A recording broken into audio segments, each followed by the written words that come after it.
Good.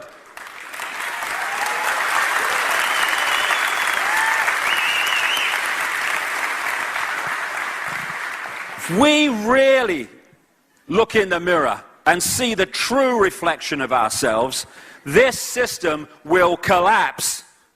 As Martin Luther King said, the ultimate measure of a man is not where he stands in moments of comfort and convenience, but where he stands at times of challenge and controversy. We are at that time of challenge and controversy. Where do we stand? Comply or non-compliance?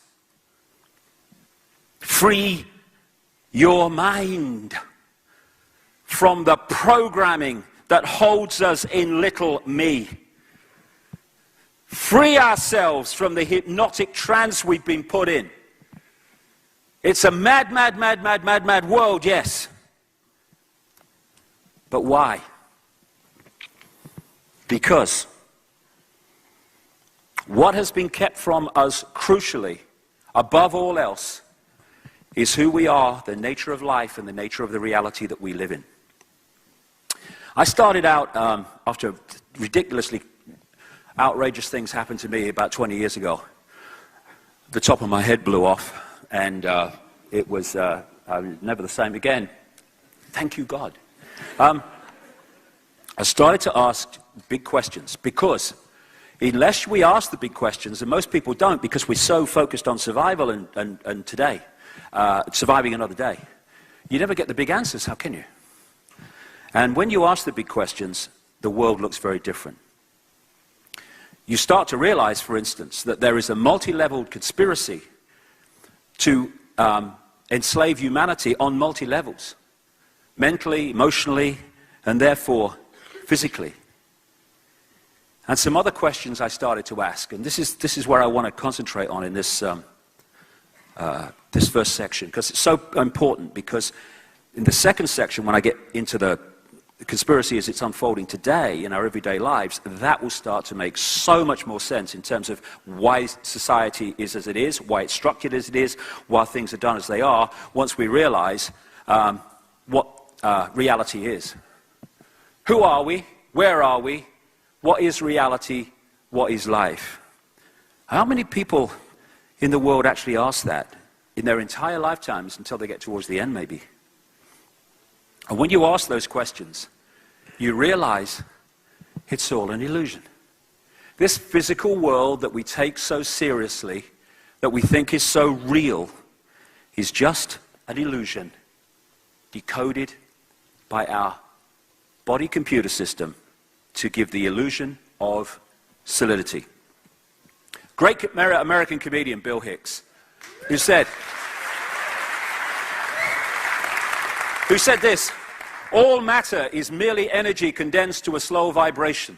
We are all one consciousness experiencing itself subjectively.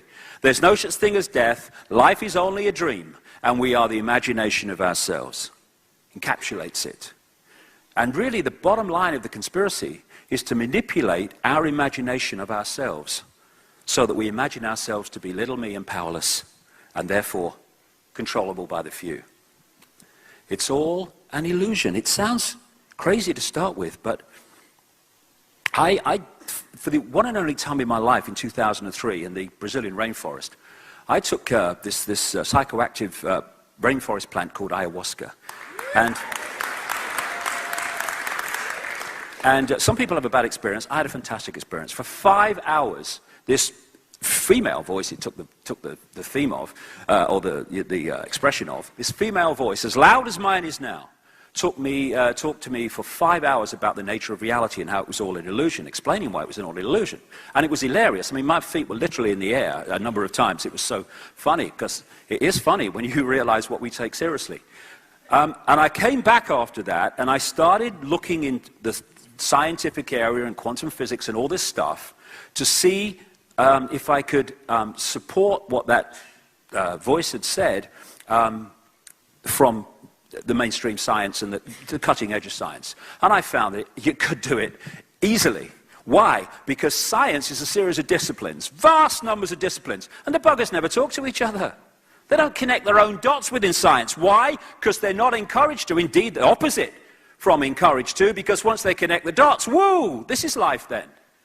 And when you do connect the dots, you realize that if they did, they'd already realized that this reality is an illusion.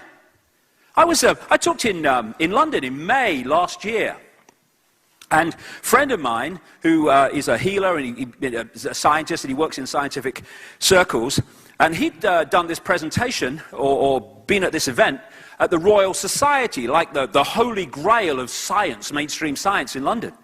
And he's met all these people, and he comes to my talk, right? You know, I mean, I left school at 15 to play soccer. You know, I never passed an exam in my life. Thank you, God. Okay, so, and he met 4 or 5 of these guys who'd been at the Royal Society, mainstream scientists, and he said, what the hell are you doing here? And they said, well, we've come to hear it how it really is.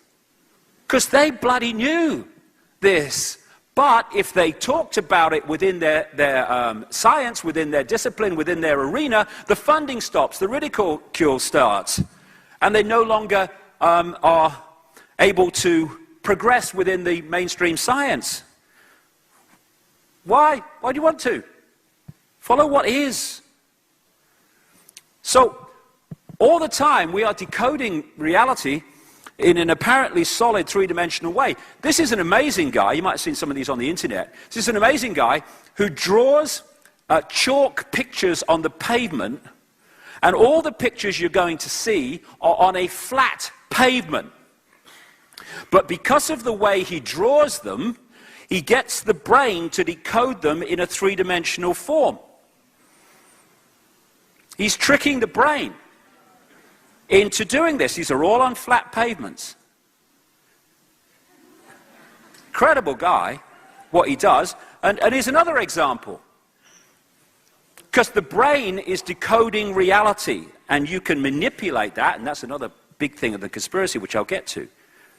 All these things are optical illusions, tricking the brain to read reality in a certain way, and it can be done on a very deep level, and it is. Again, is that a 7-section